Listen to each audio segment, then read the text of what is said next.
ওয়াত-তিনি ওয়াজ-যাইতুন ওয়া তুরি সিনিন ওয়া হাযাল বালাদিল আমিন লাকাদ খালাকনাল ইনসানা ফি আহসানি তাকওয়িম।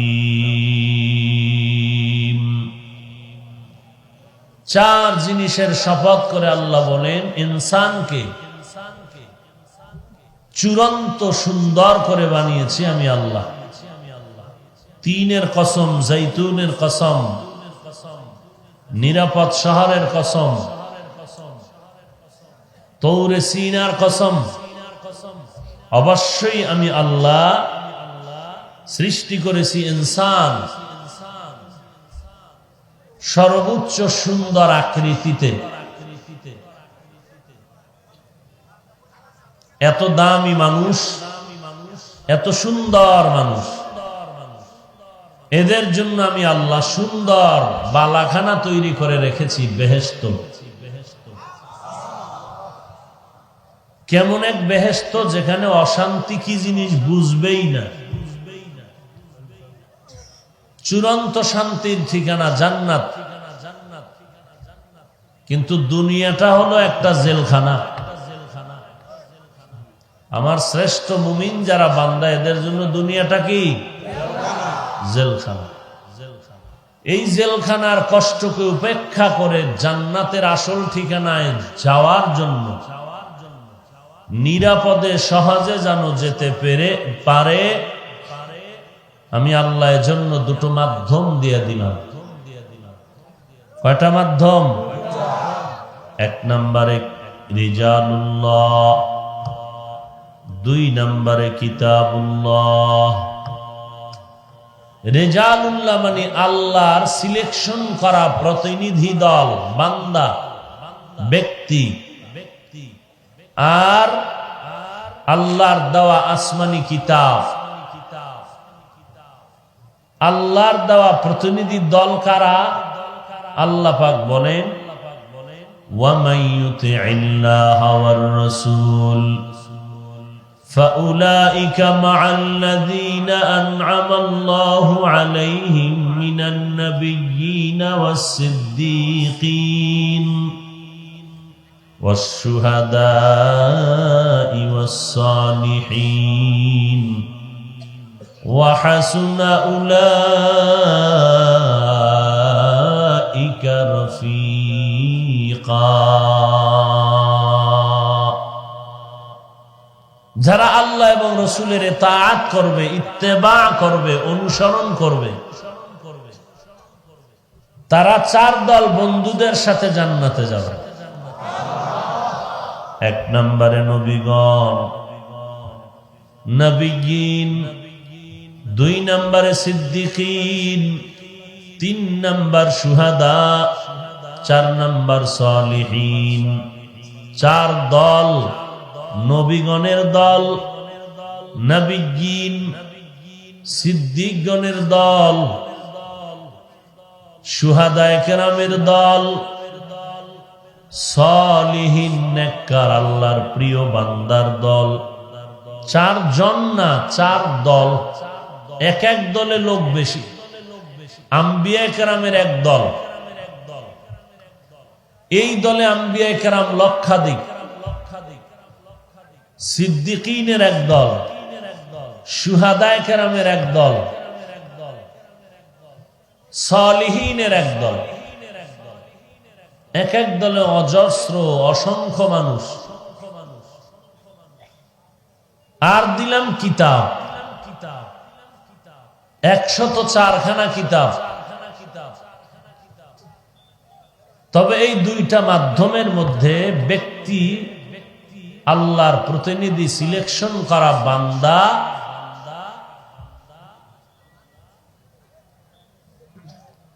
এরা জান্নাতের পথে আগায় নিতে কিতাব এর তুলনায় অগ্রগামী। যেমন ব্যক্তি জমিনে আল্লাহ পাঠিয়েছেন বেশি, কিতাব দিয়েছেন কম।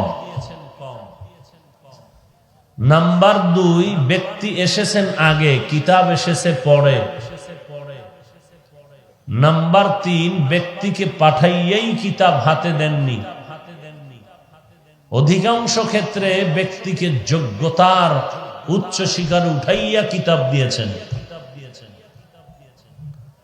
তাহলে জান্নাতে যাওয়ার সহজ সরল ভাবে নিরাপদে যাওয়ার মাধ্যম দুইটা, ব্যক্তি আর কিতাব। ব্যক্তিগুলো আল্লাহ সিলেকশন করে দিলেন, নবীগণ, সিদ্দিকগণ, শহীদগণ, সালেহগণ। এই সালেহীন যারা, আল্লাহ এদেরকে কোরআনের ভিন্ন আয়াতে বলেন এরা সাদিকিন। ইয়া আইয়ুহাল্লাযীনা আমানুত্তাকুল্লাহ ওয়া কুনু মা'আস সাদিকিন।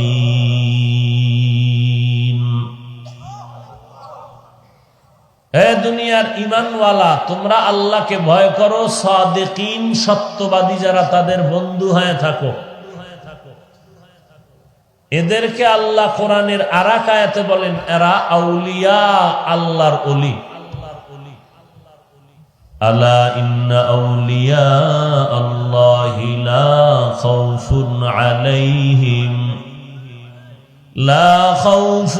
আলাইহিম ওয়ালা হুম ইয়াহজানুন।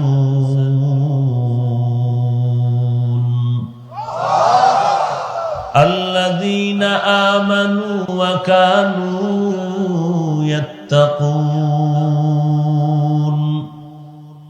আল্লাহ সাবধান,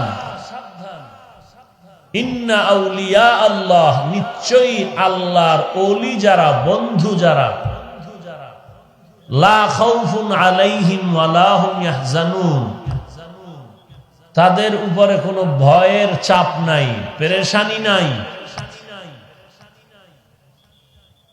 তারা দুনিয়াতেও বাদশাহের হালাতে চলবে, নিরাপদে, হাসরের দিনও নিরাপদে জান্নাতে যাবে।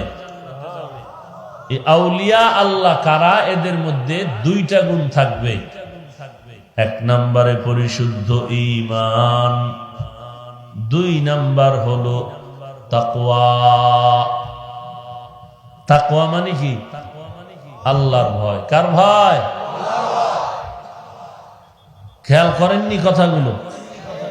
বলেন তো, জান্নাতে মানুষগুলো যাওয়ার জন্য মাধ্যম কয়টা? 2টা। এক নম্বরে ব্যক্তি। এক নম্বরে কি? ব্যক্তি কয় দল? 4 দল, নবীগণ, সিদ্দিকগণ, শহীদগণ, সালেহগণ। এই সালিহিন যারা, এদেরকেই সাদিকিন বলেছেন। এরাই আউলিয়া আল্লাহ, এরাই উলামা। এরা কি? ইন্নামা ইয়াখশাল্লাহা মিন ইবাদিহিল উলামা। নিশ্চয়ই আমার বান্দাদের মধ্য থেকে যারা উলামা, তারা আমি আল্লাহকে বেশি ভয় করবেন। উম্মতের জান্নাতের পথ দেখাইবে যারা, এরা কি মূর্খ হবে? এরা কোরআন হাদিসের ইলমওয়ালা হবে। সাদিকিন, সালিহিন, আউলিয়া সবগুলোর ফ্যাক্টরি ইলম, কোরআনের ইলম। উলামার থেকে আলেম, ইলম শিখলে আলেম, আলেমের বহু বচন উলামা। এই উলামাদের এক সাইড, এক অংশ সুফিয়ায়ে কেরাম, আউলিয়ায়ে কেরাম, সাদিকিন, সালিহিন।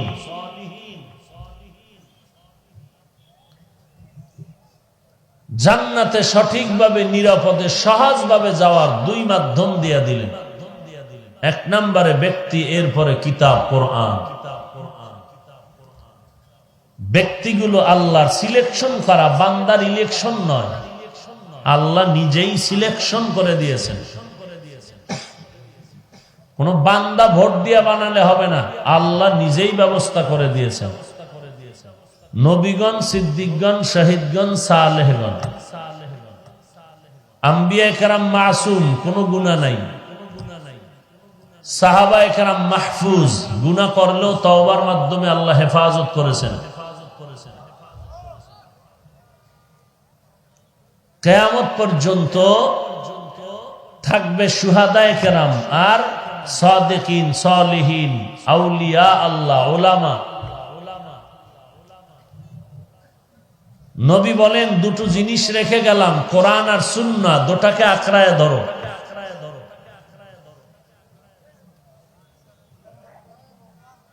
নবী বলেন নাই রেখে গেলাম কোরআন আর হাদিস, বলেছেন কোরআন আর সুন্নাহ। হাদিস হলো কিতাব আর সুন্নত। কোরআন হাদিস বললে কোনো ব্যক্তি ধরা লাগে না, কোরআন হাদিস পড়িয়াই আগান যায়। আর যখন সুন্নাত বলছে তখন শুধু কিতাব হবে না, ব্যক্তির অনুসরণ লাগবে। সুন্নাত, টুপি পরা সুন্নাত, মেসওয়াক করা সুন্নাত, এগুলো এতটুকু জানলে হবে না।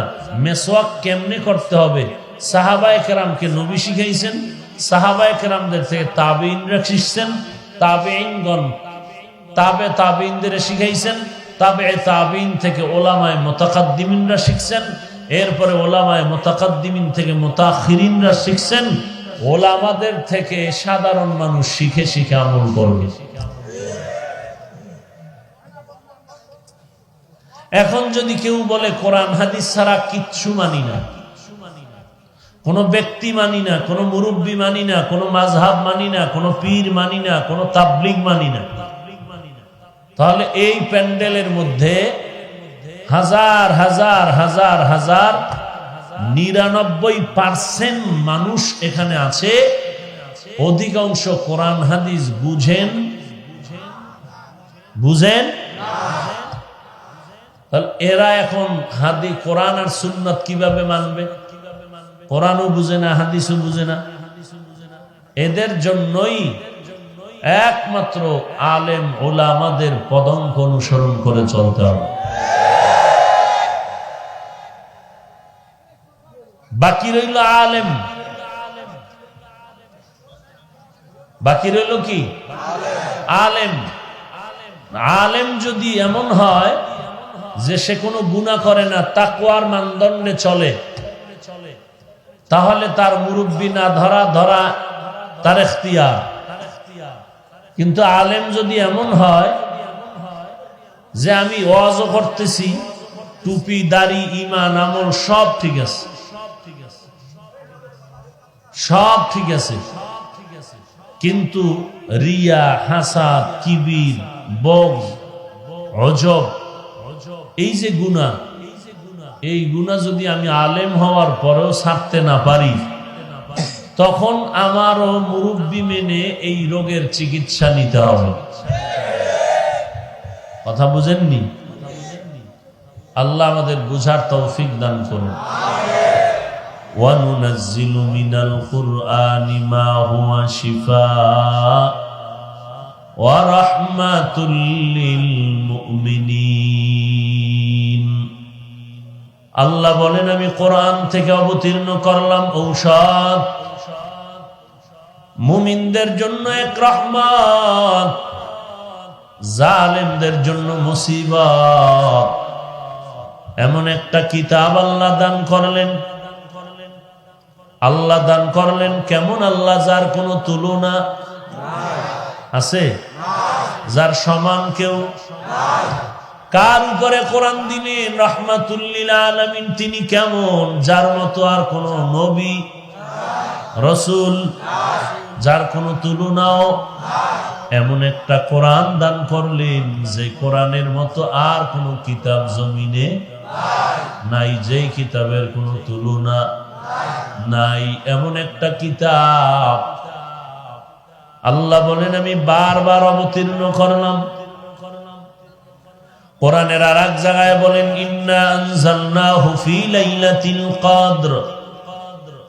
আমি কোরআন অবতীর্ণ করলাম একেবারে একত্রে কদরের রাতে। আমার তেলাওয়াতকৃত আয়াতে বললেন বারবার অবতীর্ণ করলাম, আবার বললেন আমি কোরআন একত্রে অবতীর্ণ করলাম। আনজালনা একেবারে অবতীর্ণ করা, নাজ্জালনা বারবার অবতীর্ণ করা। তো আমরা দেখি 23 বছর লাগায় কোরআন নবীর কাছে বারবার আসছে, তাহলে একেবারে যে আল্লাহ একত্রে দিলেন তার ব্যাখ্যা কি হবে? মুফাসসিরিনে কেরাম বলতেছেন, হেরে মানুষ, আল্লাহ লাউহে মাহফুজ থেকে প্রথম আসমানে কোরআন একত্রে অবতীর্ণ করেছেন, আর প্রথম আসমান থেকে নবীজির কাছে আল্লাহ বারবার প্রয়োজন অনুযায়ী অবতীর্ণ করেছেন। এ গেল এক ব্যাখ্যা।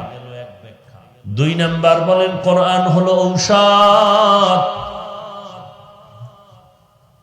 কোরআন হলো ঔষধ। ঔষধ সেবন করে সুস্থ নাকি অসুস্থরা? বলেন।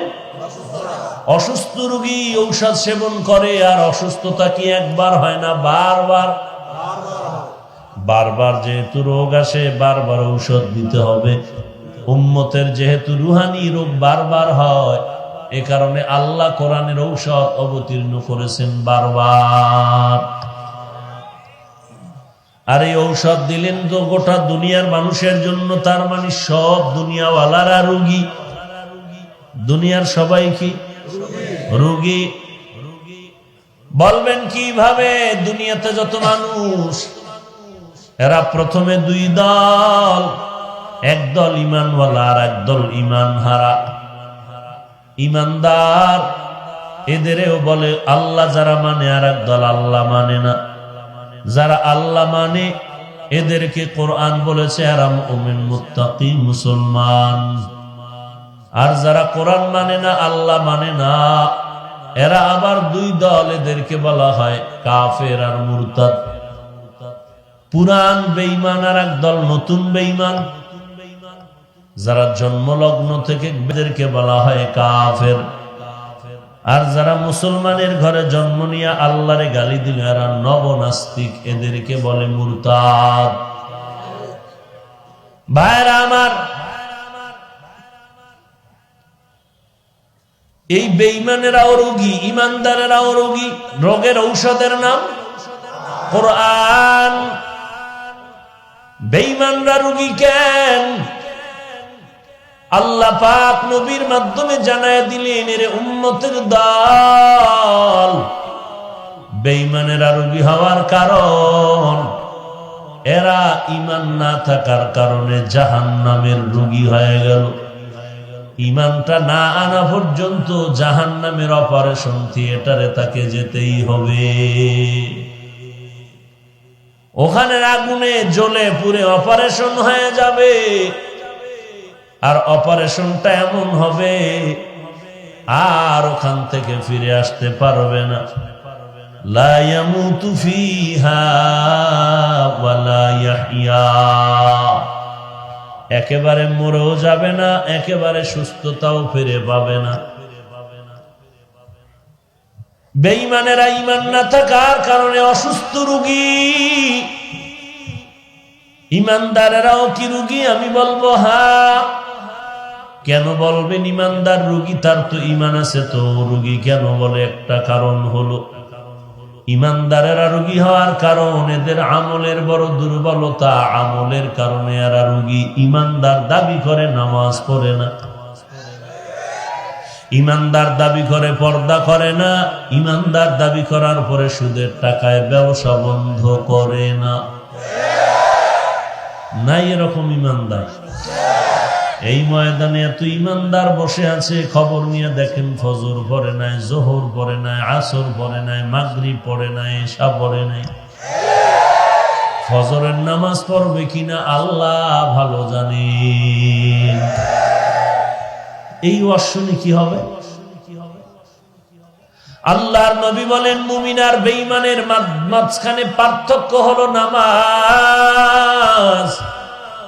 মুমিনেরা নামাজ ছাড়ে না, বেঈমানের গোষ্ঠী নামাজ পড়ে না। মকুন সুসতি নামাজে পাঞ্জে গানা ফাওয়াইলুল লিল মুসাল্লিনাল্লাযিনা মুমিনারা ইনামাজ ইমদাদে দা ইস্তাইনু আয়াতে কুরআন বাখা আয়াতে কদ আফলাহারা ইয়াদ কুন গৌর কুন্দর মানিয়াজ দিন সাদিকুন। নামাজ জীবনে কয়বার? কথা বলেন না। জীবনে 5 বার না দৈনন্দিন? এটা না পড়লে তো সমস্যা নেই। কি আছে? জান্নাত জাহান্নাম খুব আরামের জায়গা।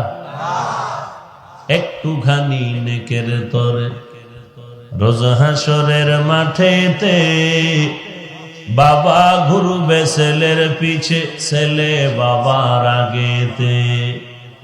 আহাতে মন কঠিন দিনেতে নামাজ তোমায় ভুলবে না, ঠিক মতো পড়িলে নামাজ জান্নাত তোমার ঠিকানা।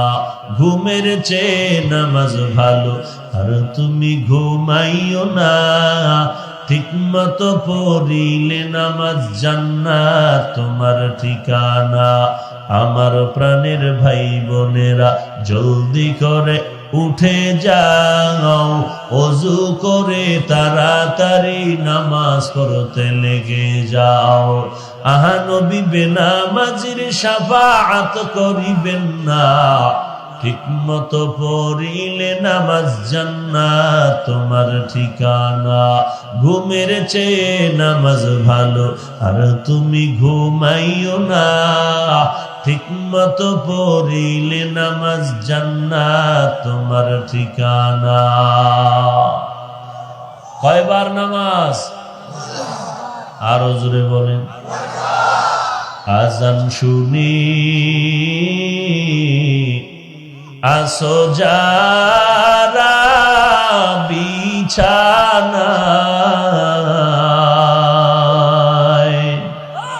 তাদের জন্য কান্দেন নবী মদিনায়, তাদের জন্যে কাঁদেন নবী মদিনায়। সেই নবীর জন্য কি মায়া লাগে না,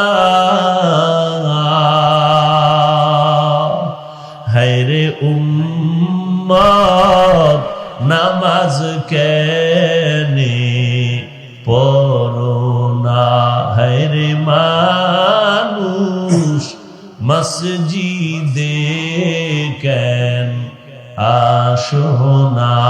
আজান শুনে আসো যারা বিছানায়, তাদের জন্যে কাঁদেন নবী মদিনায়, তাদের জন্যে কাঁদেন নবী মদিনায়। কয়বার নামাজ? মদিনার নবী বলেন উম্মতের দল দৈনন্দিন যদি 5 বেলার নামাজ আদায় করতে পারো, আমার আল্লাহ কত বড় রহমান, আমার আল্লাহ কত বড় গফফার। 5 বেলার নামাজ যদি আদায় করে নাও, 5 বেলার নামাজের বিনিময় প্রত্যেকটা মুমিনের আমল নামায় 50 ওয়াক্ত নামাজের সওয়াব দিয়ে দিবে। মদিনার নবী বলেন ওরে উম্মতের দল, এশার নামাজ যদি কেউ জামাতে পড়ে ঘুমাও, আবার ঘুম থেকে উঠে যদি তুমি ফজরের নামাজ আদায় করতে পারো, ঘুমাইয়া ঘুমাইয়া যে সময়টা কাটিয়েছো ওই সময়টাকেও আল্লাহ নেকের পাল্লায় ওজন দিয়ে দিবি। हर गोरी देने के तू तैयार है, जो न मंगे उससे तू बेजार है। जुज़्बा हक़ चीज़े मखाअत इंसुजा ফজলে ও আমস্তে দর জুমলা জাহা গর তাওয়াক্কুল মি কুনি হর সুবহ শাম মিরসানাত রিজকে তু আজলা মাকাম। নামাজ বাদ দিলে তো কোনো সমস্যা নাই, সবই যদি তুমি বলো তো আমার বলার কি দরকার? যদি তোমার জেহেন দিয়া তুমি বিবেক খাটায় বলো নামাজ দরকার, না পড়লে বিপদ, বালিশে মাথা লাগায় চিন্তা করো কেন তুমি নামাজ পড়ো না। তুমি দাবি করো নবীর উম্মত, অথচ তুমি মসজিদে যাও না, নামাজ আদায় করো না রে ভাই। আল্লাহ তাআলা বলেন দুনিয়ার সব বেঈমানেরা রোগী, কারণ ঈমান নাই। ঈমানওয়ালারা রোগী কেন? বলে ঈমান আছে, আমল আমল লাগবে না? জোরে বলেন, আমলের গুরুত্ব কোরআনে নাই? ইন্নাল্লাযীনা আমানু ওয়া আমিলুস সালিহাত কানাত লাহুম জান্নাতুল ফিরদাউসি নুজুলা। ঈমান থাকলে হবে না, আল্লাহ বলেন আমলওয়ালাও হতে হবে। আমল ছাড়া জান্নাতের মাকাম বাড়বে না।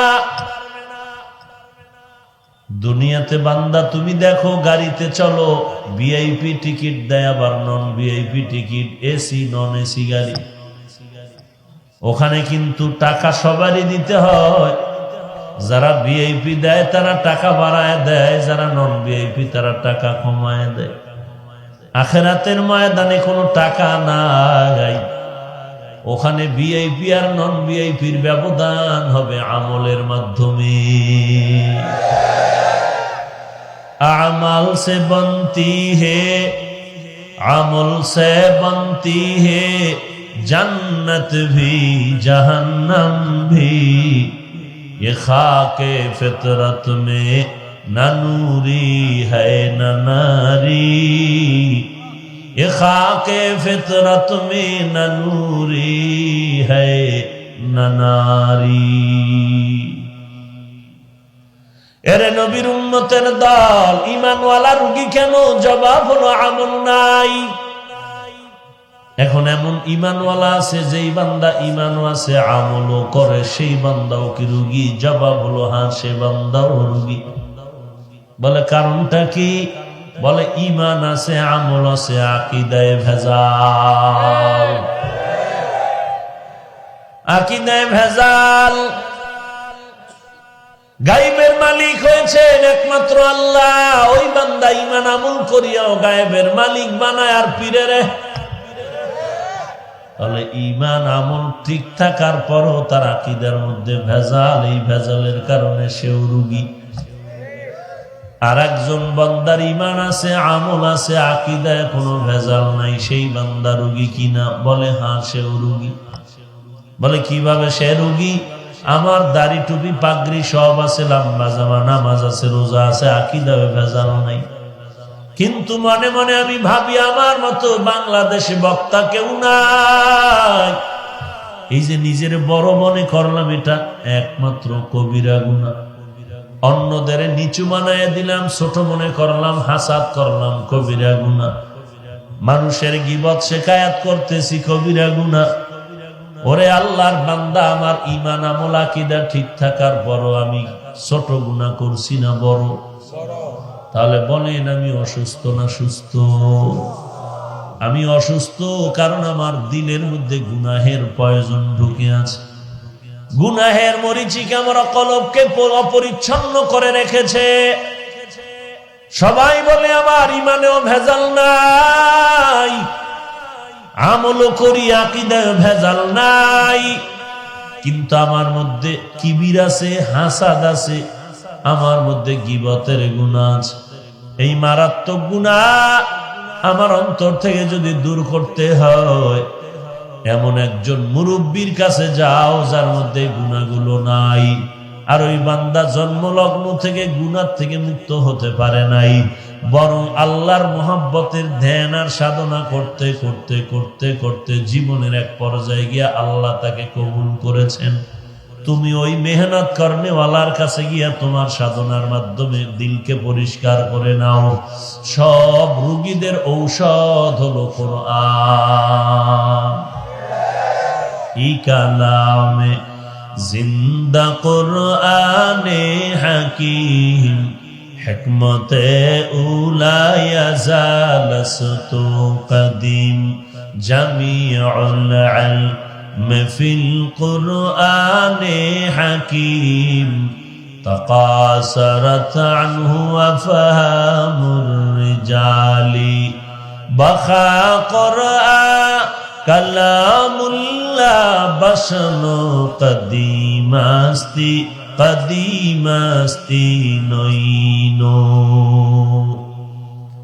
দুইটা জিনিস আল্লাহর নবী রেখে গেলেন, কোরআন আর সুন্নতের আমল। এ দুটো জিনিস আকড়ায় ধর হে মুমিন। আল্লাহর নবীর দেওয়া কোরআন হাজার হাজার বছর চলে যাচ্ছে, কোরআনের আজও পর্যন্ত কোনো বেঈমান একটা ভুল বের করতে পারলো না। পারলো? অপচেষ্টা কি কম করেছে? বাদশাহ মামুনুর রশিদের জমানার ভেতরে এক বেচারা কাজ করত, সেরা কিতাবাদি বাদাই করে বাজারে বিক্রি করত। আর একটা বদঅভ্যাস ছিল, কেউ যদি কোনো কিতাব বাদাই করতে দিত, পৃষ্ঠা উল্টা পাল্টা করে সেলাই দিয়ে দিত। বিশেষ করে মুসলমানের যত ধর্মগ্রন্থ আছে এগুলোর মধ্যে উল্টা পাল্টা করত। তাওরাত, জাবুর, ইনজিল, অন্য অন্য কিতাব। এই বেঈমানে একদিন কোরআন শরীফের মধ্যে এমনটা করতে চলে গেল। কোরআন শরীফ বাদাই করতে গিয়া পৃষ্ঠা উল্টা পাল্টা করিয়া যখন বাজারে ছাড়ল, অন্য অন্য কিতাব এতদিন ধরা পড়ে নাই, আল্লাহর কিতাব সাথে সাথে কোরআন ধরা পড়ে গেল। ওরে ধরিয়া বাদশাহ মামুনুর রশিদের দরবারে নেওয়া হলো। চূড়ান্ত ভাবে বিচার করার পর ওই বান্দা তওবা করে মুসলমান হয়ে গেল। এরে নবীর উম্মতের দল, এটা এমন একটা কিতাব, সারা জমিন থেকে যদি কাগজের কোরআনটা সব দুনিয়ার জমিনের মধ্যে পানির মধ্যে ফেলে দাও, আল্লাহ পাক বলেন ইন্না নাহনু নাযালনা যিকরা ওয়া ইন্না লাহু লাহাফিজুন।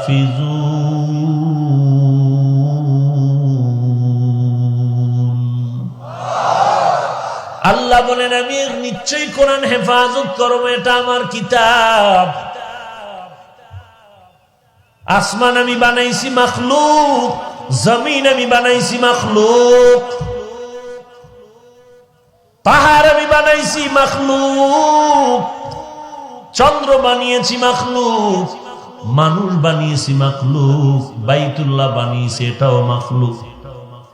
কোরআন আমি বানাই না, এটা কোনো মাখলুক না। এটা কি বলে? এটা কালামুল্লাহ, আমি আল্লাহর কথা। আমি আল্লাহর কথা হলো কোরআন, এটা মাখলুক না, এটা বানানো হয় না, এটা আমার আল্লাহর কুদরতের কথা। এজন্য আল্লাহর কুদরত দেখলে যেমন সওয়াব, আল্লাহ যার কাছে কোরআন পাঠাইলেন সেই নবীর দিকে তাকাইলেও সওয়াব, এবং যেই কিতাব দিলেন কোরআন ওই কিতাবের দিকে তাকায় থাকলেও সওয়াব। একবার বলবে আলিফ লাম মিম, সাথে সাথে 30টা নেক আমল নামায় জমা হয়ে যাবে। এরে নবীর আশিক উম্মতের দল, এটা এমন একটি কিতাব, হেফাজত করবেন আল্লাহ। ওই ইন্ডিয়ান এক কোম্পানি, ইস্ট ইন্ডিয়া কোম্পানি আসছিল বাংলাদেশে, বিভিন্ন দেশে কোরআন শরীফ পড়ানোর জন্য। আল্লাহর কোরআন কেমনে হেফাজত হয়? বলে ঘরের মধ্যে আগুন লাগছে, সব পুড়িয়ে গেছে, কোরআন পড়ে নাই। চতুর্দিক দিয়ে সাদা কাগজগুলো পুড়িয়ে গেছে, একটা অক্ষরও পড়ে নাই। আল্লাহ এটা হেফাজত করবেন। আমরা 10 পৃষ্ঠার একটা বাংলা বই পড়ে ভাষা শিখলাম, আদর্শ লিপি। একজন আদর্শ লিপি মুখস্থ পুরাটা পারে এমন কেউ নেই। অথচ আল্লাহর কোরআন মুখস্থ সিনার মধ্যে 8 বছর, 7 বছরের বালকের সিনার মধ্যে কোরআন জমা। দুনিয়ার কম্পিউটার মেশিনের মধ্যে মানুষটা ঢুকায় দিয়ে শরীরের সব খবর নিতে পারলো কম্পিউটারের স্ক্রিনে। কিন্তু হাফেজ সাহেবের কোন জায়গায় 30 পারা কোরআন ঢুকানো আছে কম্পিউটার জানে না। তাই এমন একটা কিতাব, দুনিয়ার কোন কথা একবার শুনলে মজা লাগে না, কোরআন যত শুনি ততই মজা লাগে। কণ্ঠ ভালো তো মজাও আরো বেশি। হ্যাঁ, কণ্ঠ কত সুন্দর! সমস্ত নবীদের কণ্ঠ ছিল অনেক সুন্দর, এর মধ্যে দাউদ নবীর কণ্ঠ ছিল আরো সুন্দর, আমার আপনার নবীর কণ্ঠ ছিল আরো সুন্দর।